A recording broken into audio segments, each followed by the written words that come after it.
계속해서 사사기를 통해 최근에는 기드온의 이야기를 살펴보는 중에 있습니다. 이제까지 기드온의 행적을 정리해 보면 딱 이 사자성어가 떠오릅니다. 승승장구, 승승장구.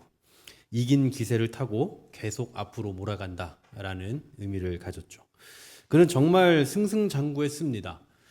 그냥 평범한 사람이었던 그를 어느 날 하나님께서 찾아오시더니 용사여라고 부르시는가 하면 하나님을 받기 때문에 하나님을 본 사람은 마땅히 죽어야 하니 당연히 죽어 마땅하지만 오히려 그 자리에서 진정한 샬롬을 경험하게 됐고요. 또 사람들이 섬기고 있는 마을 사람들이 섬기는 이 마을의 신이라고 할 수 있는 바알과 아세라 상을 다 찍어 엎었잖아요. 그러면 마을 사람들로부터 맞아서 죽든지 잡혀서 뭐 갇히든지 둘 중에 하나를 해야 되는데 오히려 그 가운데서 여룻바알, 이 말은 바알을 누른 자라는 의미죠. 그 이름을 얻게 됐어요. 그리고 겨우 300명의 군사를 이끌고 가서 13만 5천의 대군을 이겼습니다. 방금 제가 언급한 이 몇 가지만 갖고 보더라도 이 기드온은 최소 3번은 죽었어야 됩니다. 이미 죽고도 남은 몸이에요. 그런데 죽기는커녕 오히려 그런 위기를 통해서 더욱 칭송받는 사람이 되고 있죠.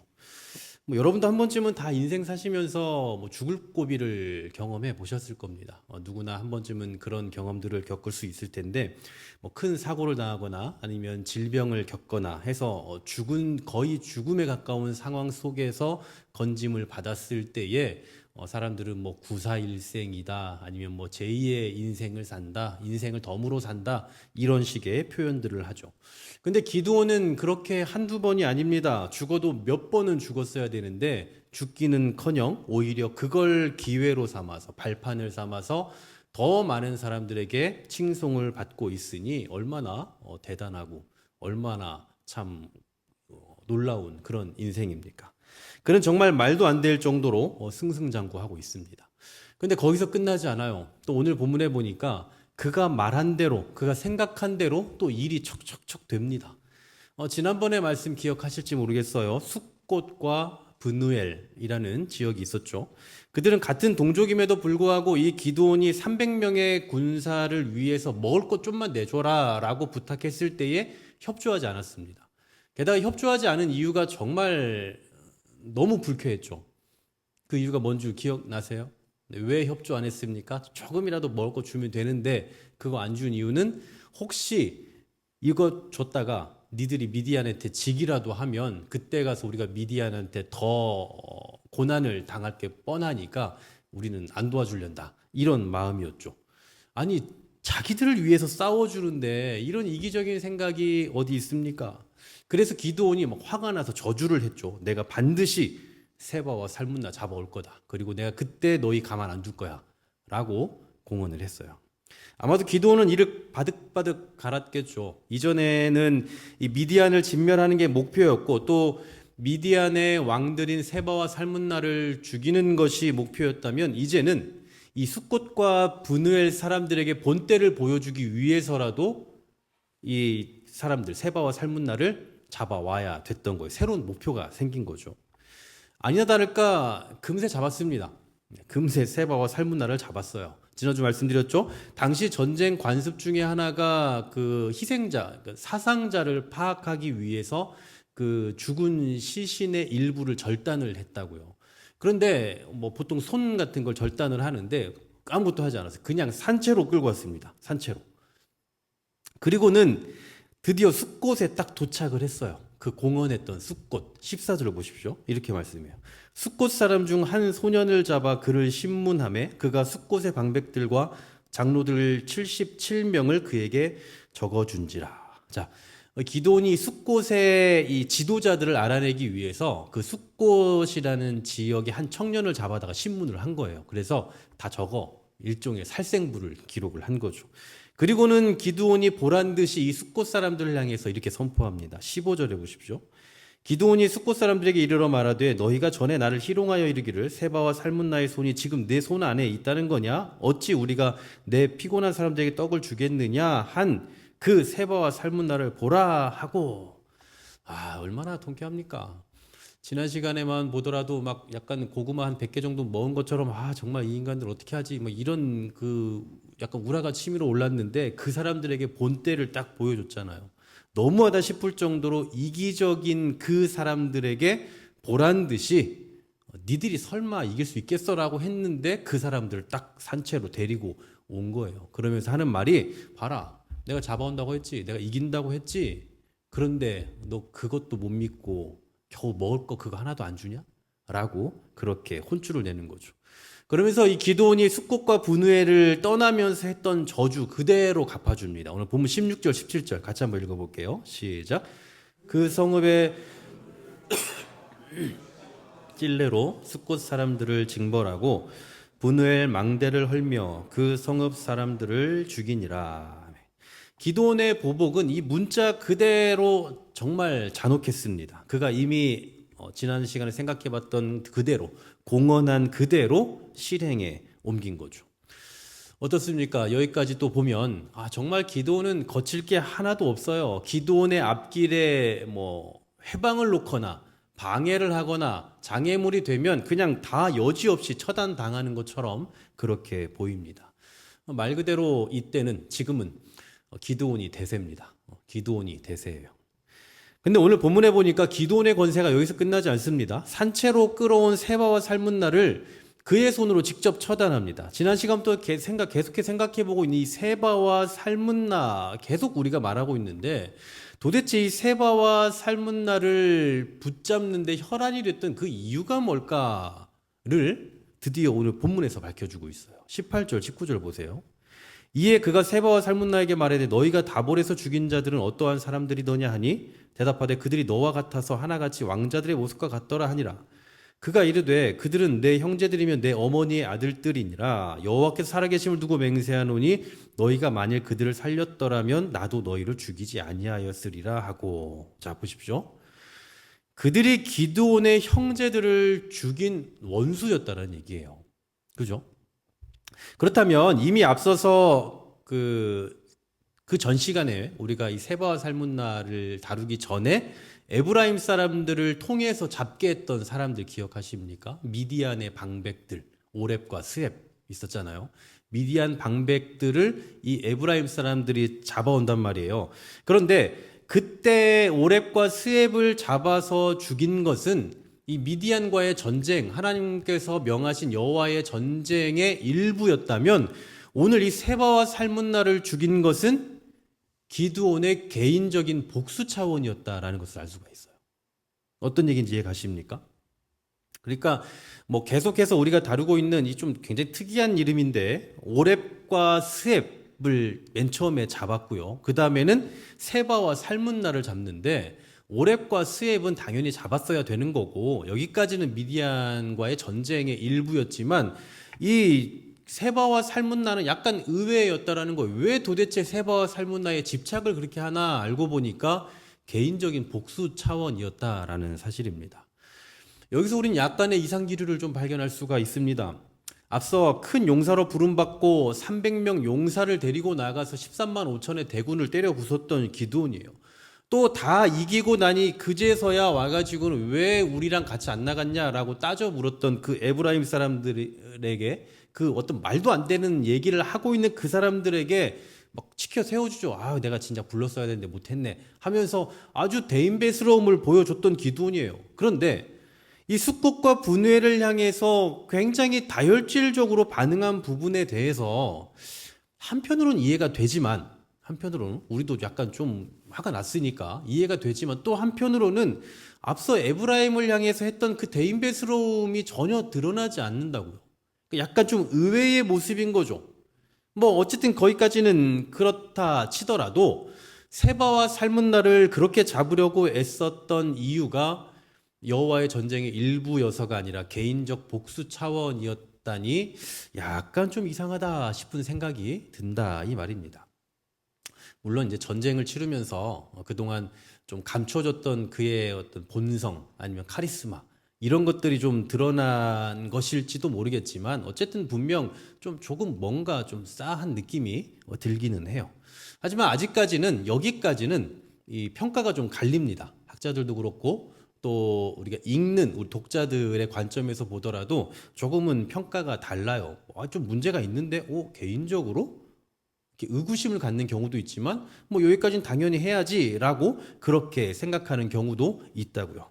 어쨌든 이렇다 저렇다 확정하기 좀 어려운 그런 애매한 상황인데, 진짜 기도원이 달라진 게 맞다라고 확신할 만한 사건이 바로 등장합니다. 오늘 본문 21절 보시면 하반절에 이런 말씀이 있어요. 기드온이 일어나 세바와 살문나를 죽이고 그들의 낙타 목에 있던 초승달 장식들을 떼어서 가지니라. 자, 우리 예상이 맞았습니다. 기드온이 달라졌어요. 이 기사가 있기 전까지는 좀 뭔가 긴가민가 했는데 하나님 앞에서 그 관계에 있어서 뭔가 균열이 발생했다라는 사실이 너무나도 확실해졌습니다. 왜냐하면 이 기드온이 세바와 살문나를 죽이고 그들의 낙타 목에 걸려있던 초승달 장식을 떼어서 가졌다라고 기록하고 있는데, 고고학적인 자료에 의하면 이 초승달 장식은 그 당시에 달 신을 의미하는 그런 문양이었습니다. 그러니까 그 당시에 사람들이 이 초승달 문양이 새겨진 목걸이나 귀걸이 같은 것을 하고 다녔는데, 이게 오늘날로 말하면 일종의 부적 같은 거야. 달신님이 나를 지켜주기를 원하는 그런 목적으로 하고 다녔던 것이 바로 이 초승달 모양의 문양이었다라는 거죠. 그런데 기드온이 지금 그것을 떼어다가 가졌다라고 하니 이게 문제가 있는 거예요. 물론 어떤 학자들은 보니까 이게 단순히 전리품을 가져간 게 아니라 미디안 왕들이 가진 그 당시에 뭐 신적인 왕적인 그 권위들을 다 빼앗아서 철저히 하나님께 드리는 그런 상징적인 의미다라고 해석하는 경우도 있지만, 앞으로 일어나는 일들을 토대로 생각해보면 우리가 다음부터 생각해보게 될 그 기드온의 내용들을 좀 살펴보게 되면 그걸 근거로 생각해보면 이건 좀 문제가 있다라고 볼 수 있다라는 거죠. 뭐 장식 하나 떼어 가진 거, 그게 뭐 큰 문제가 되겠습니까? 별거 아닌 일일 수도 있어요. 하지만 기드온은 지금 이러면 안 됩니다. 지금 이 시점에 이런 행위는 매우 부주의한 일이에요. 신명기 7장 25절에 보면 이런 말씀이 있습니다. 제가 읽어드릴게요. 너는 그들이 조각한 신상들을 불사르고 그것에 입힌 금이나 은이나 금을 탐내지 말며 취하지 말라. 자, 그들이 조각한 신상들을 불사르래요. 그리고 그것을 탐내지도 말고 취하지 말래요. 그러면서 이런 말씀을 해요. 내가 그것으로 말미암아 올무에 걸릴까 하노니, 올무에 걸릴까 한다. 이는 내 하나님 여호와께서 가증히 여기시는 거다. 그러니까 이 우상들은, 이 제물들은 아주 하나님께서 가증히 여기시는 것들인데 그런 것들을 취하거나 탐내면 안 된다, 불살라버려야 된다라고 그렇게 명하고 있다라는 거예요. 그 이유가 뭐라고요? 그걸로 인해서 올무에 걸릴 수 있기 때문에. 그런지 기드온이 행한 이 행동은 분명 이 말씀에 위배되는 행동입니다. 실제로 일부 주석가들의 해석을 보니까 이 장면을 기드온의 신앙적 모호성의 시작으로 봐요. 기드온의 신앙이 모호해진 그 출발점. 즉, 그는 하나님의 사사로서 싸웠지만 동시에 왕적인 그 권위와 상징을 취하면서 훗날 이스라엘을 시험에 빠뜨릴 그 씨앗을 심었다라고 그렇게 보는 거예요. 뭐 이게 어려운 얘기인데 다 그냥 빼고 쉽게 말하면 기드온이 왕이 되려는 조짐이 보이고 있다, 이 말입니다. 스스로 왕이 되려고 한다고요.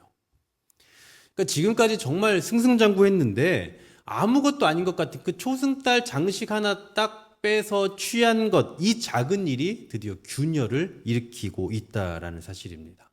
정말 기드온은 어떤 학자들의 말처럼 이 왕이 되고 싶은 열망이 있었을지도 모르겠어요. 왜냐하면 그동안 말도 안 되는 전쟁을 치렀고 그 말도 안 되는 어떤 그 상황 속에서 승리를 거두기도 했고, 뭐 말하는 것마다 다 이루어지고 생각하는 것마다 다 이루어지면서 분명 그런 생각하지 않았을까요? 괜찮은데? 나 좀 자질 있는데? 나 왕 해볼만 하겠는데?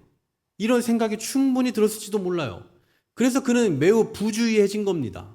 자기가 생각한 대로 말한 대로 다 이루어지고 있고 심지어 생각한 것 그 이상의 것들이 이루어지고 있는 마당에 뭐 두려울 게 뭐가 있겠습니까? 그러니 사소한 행동 하나하나에 주의심을 갖지 못했던 거죠. 그래서 세바와 살문나의 목에 있던 그 낙타 목에 있던 그 초승달 장식을 떼어 가지는 일을 그리 대수롭지 않게 생각했고 실제로 이 일로 인해 이스라엘 백성들이 이제 시험에 들게 됩니다. 물론 그 시험거리를 제공한 주요 요인은 바로 이 기드온이 제공을 한 게 된 거죠. 보통의 사람들은 실패해서 무너지는 경우들도 있지만 사실 더 많은 경우 성공한 사람에서 그러니까 성공해서 무너지는 경우가 더 많습니다. 그러니까 실패하고 힘이 없을 때 무너지는 것보다도 승승장구하고 있을 때에 무너지는 일들이 훨씬 많다라는 얘기예요.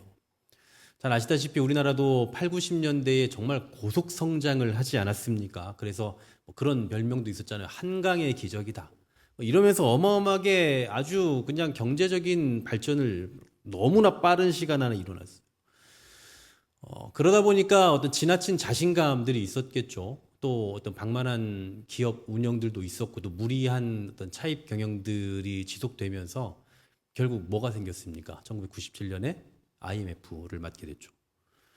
승승장구하고 한강의 기적을 경험하고 정말 말도 안 되는 고속 성장을 이뤘던 그때 결국 위기를 맞게 된 겁니다.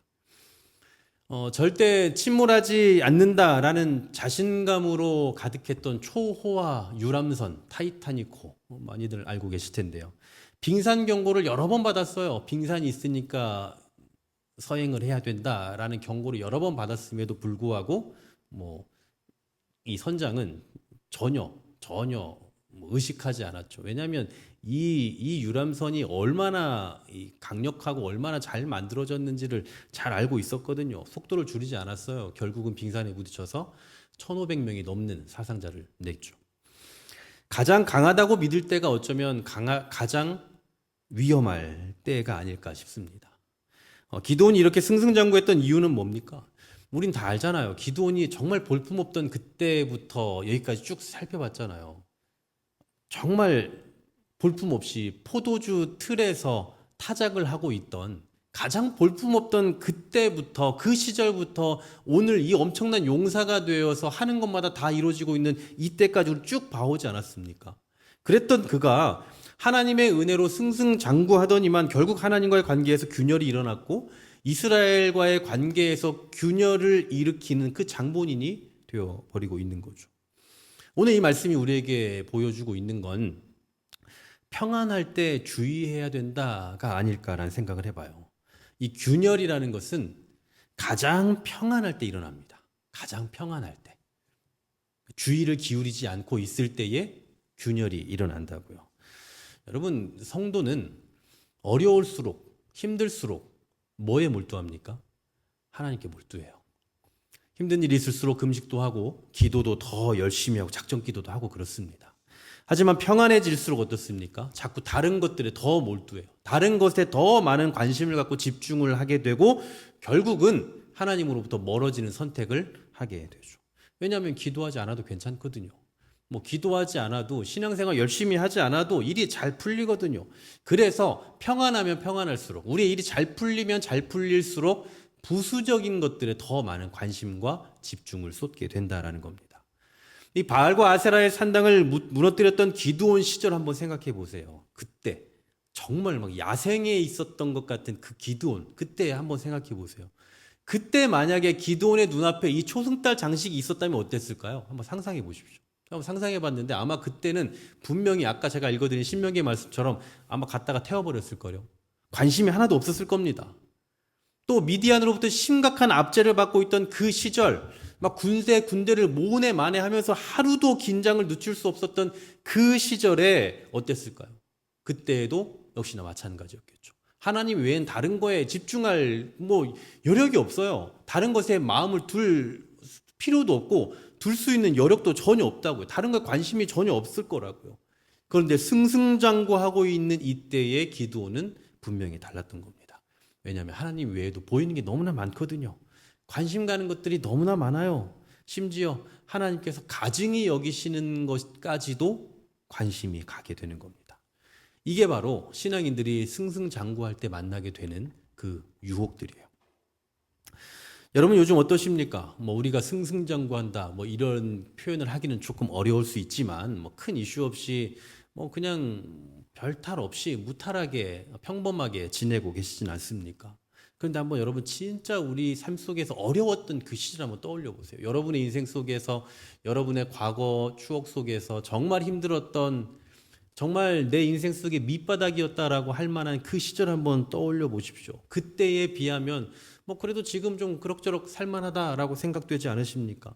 그런데 어쩌면 지금 바로 이때 그럭저럭 괜찮다라고 생각하는 이때가 위기의 때일 수도 있다라는 거예요. 왜냐하면 이때가 하나님보다 다른 것에 더 집중하기 좋은 때거든요. 뭔가 긴장감이 있고 막 일이 풀리지 않을 때는 하나님 말고는 소망이 없다라고 생각해요. 그런데 그러지 않으면 좀 평범하다라고 생각하면 그러니까 그럭저럭 문제없이 지내다 보면 기도 안 해도 괜찮거든요. 예배 안 해도 괜찮거든요. 열심히 하나님 앞에 막 충성하지 않아도 괜찮아져요. 이런 태도와 마음이 생긴 그때가 이미 우리 안에 균열이 시작되고 있다라는 거죠. 기도 안 해도 별 문제가 없다라는 것을 우리가 은연 중에 느끼게 되고 열심히 하나님을 섬기는 그 어떤 예전의 야생의 어떤 그 모습들이 사라져버려도 뭐 별 탈 없다라는 것을 느끼게 되는 그 순간 이미 하나님과의 관계 속에서 균열이 시작될 수 있다라는 사실입니다. 사랑하는 여러분, 이 균열은 아주 작은 것에서부터 시작된다라는 거 잊지 마시길 바랍니다. 기드온이 다른 신을 섬긴다고 한 적이 없어요. 오늘 우리가 봤지만 기드온이 뭐 대놓고 난 이제 달신을 섬길 거야 라고 한 적이 있습니까? 아니면 내가 왕이 될 거야 뭐 이런 얘기를 한 적이 있습니까? 아무것도 없어요. 그저 초승달 장식 그거 하나만 가졌을 뿐입니다. 근데 여기에서부터 이제 시작되는 거예요. 이게 이제 시작입니다. 아무것도 아니라고 생각했던 그것부터 균열이 시작되었다고요. 위기의 때에 경각심을 갖고 살 때에는 작은 것 하나에도 주의를 기울이며 살지만 평안의 때에 안정감을 느끼며 살아갈 때에는 긴장감을 늦추게 되는 법이죠. 오늘 여러분의 삶 가운데 그리고 우리 한길교회가 전진하는 과정 속에서 혹시 긴장을 늦추고 또 작은 것을 좀 소홀히 여김으로 균열이 발생하고 있는 건 아닌지 내 삶 속에서 혹은 우리 교회적으로 뭔가 좀 작은 균열들이 좀 있는 것 같다라고 생각되는 것이 있지는 않은지 좀 스스로 돌아보고 반성해보는 이 저녁이 되었으면 좋겠습니다. 저는 요즘 스스로 조금 더 채찍질을 좀 하고 있어요. 더 긴장 모드로 들어가려고 스스로 더 애를 쓰고 있습니다. 3년 전에 우리 교회 처음 부임했을 때에는 뭘 어떻게 해야 될지 몰라서 그냥 하루하루 설교 한 편 준비하는 것도 너무나 벅차서 그냥 너무 힘들게 그렇게 살아오면서 기도 말고는 답이 없다라고 늘 생각했었거든요.